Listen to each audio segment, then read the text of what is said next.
ചെറുതോണി ജില്ലാ ആസ്ഥാനത്ത് വനംവകുപ്പ് വൈരാഗ്യ ബുദ്ധിയോടെ ദൈനംദിനം അടച്ചുപൂട്ടുന്ന ടൂറിസ്റ്റ് കേന്ദ്രങ്ങൾ അടിയന്തരമായി തുറന്നുകൊടുക്കണമെന്ന് ആവശ്യപ്പെട്ട് social justice for human and nature chairman PL Nizamuddin ഒറ്റയാൾ മഴ നനയൽ സമരം നടത്തി. വായനാ ദിനത്തിൽ ഉച്ചകഴിഞ്ഞ് 2 മണി മുതൽ 7:30 വരെയാണ് ചെറുതോണി ട്രാഫിക് ജംഗ്ഷനിൽ കോരിച്ചൊരിയുന്ന മഴയത്ത് സമരം നടത്തിയത്. ഫോട്ടോഗ്രാഫേഴ്സ് അസോസിയേഷൻ ജില്ലാ വൈസ് പ്രസിഡന്റ് NJ വർഗീസ് സമരം ഉദ്ഘാടനം ചെയ്തു. ജില്ലാ ആസ്ഥാന വികസനത്തിന് കക്ഷി രാഷ്ട്രീയ ഭേദമന്യേ എല്ലാവരും ഒരുമിച്ച് നിൽക്കണമെന്നും MP, MLA, ത്രിതല പഞ്ചായത്ത് ജനപ്രതിനിധികൾ, ഓട്ടോ ടാക്സി തൊഴിലാളികൾ ഒന്നിച്ചു നിൽക്കണമെന്നും അദ്ദേഹം ആവശ്യപ്പെട്ടു. ജില്ലയുടെയും സംസ്ഥാനത്തിന്റെയും ടൂറിസം മാപ്പിൽ ഇടം പിടിച്ച പാൽക്കുളമേട് സഞ്ചാരികൾക്ക് തുറന്നുകൊടുക്കാൻ വനംവകുപ്പ് തയ്യാറാകുന്നില്ല. നയനമനോഹരമായ മന്ത്രപ്പാറ വ്യൂ പോയിന്റ് സന്ദർശിക്കാൻ ആയിരക്കണക്കിന് ആളുകൾ എത്തിത്തുടങ്ങിയതോടെ ആ കേന്ദ്രവും കമ്പിവേലിയിട്ട് അടച്ചുപൂട്ടി. അവിടെ പ്രവേശിക്കുന്നവർക്കെതിരെ ക്രിമിനൽ കേസ് എടുക്കുമെന്ന് ഉത്തരവിട്ട് ഭീഷണി മുഴക്കിയിരിക്കുകയാണ് വനം വകുപ്പ് അധികൃതർ.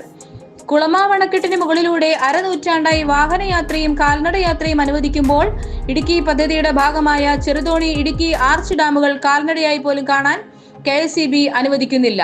1.5 വർഷം മുമ്പ് ഡാമിൽ പ്രവേശനം അനുവദിച്ചിരുന്ന സമയത്ത് സുരക്ഷാ സംവിധാനം മറികടന്ന് ഒരാൾ ചെറുതോണി അണക്കെട്ടിൽ പ്രവേശിച്ച് ഷട്ടറിന്റെ റാഡുകളിൽ കരിയോയിൽ ഒഴിക്കുകയും ഡാമിന്റെ വിളക്കുകാലുകളിൽ താഴിട്ട് പൂട്ടുകയും ചെയ്തു. ഈ കേസിൽ പ്രതിയെ ഇതുവരെ പിടികൂടാനായിട്ടില്ല.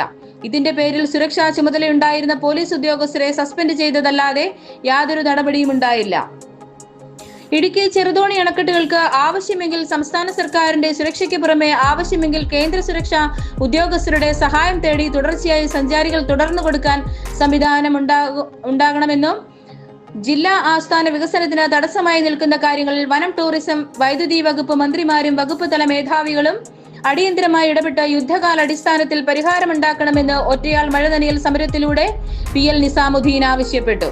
മാധ്യമപ്രവർത്തകനായ ഔസേപ്പച്ചൻ ഇടക്കുളത്തിൽ, വാഴത്തോപ്പ് ഗ്രാമപഞ്ചായത്ത് അംഗം ടിൻഡു സുഭാഷ്, പൊതുപ്രവർത്തകരായ TJ Robins, Joby Oorurikkal Mariyapuram, CP Salim advocate, KB Selvam, KM Jalaluddin, Binoj Naga, Lijo Sasidharan, auto taxi തൊഴിൽ രംഗത്തെ പ്രതിനിധീകരിച്ച് നിരവധി പേർ സമരത്തിൽ പങ്കെടുത്തു.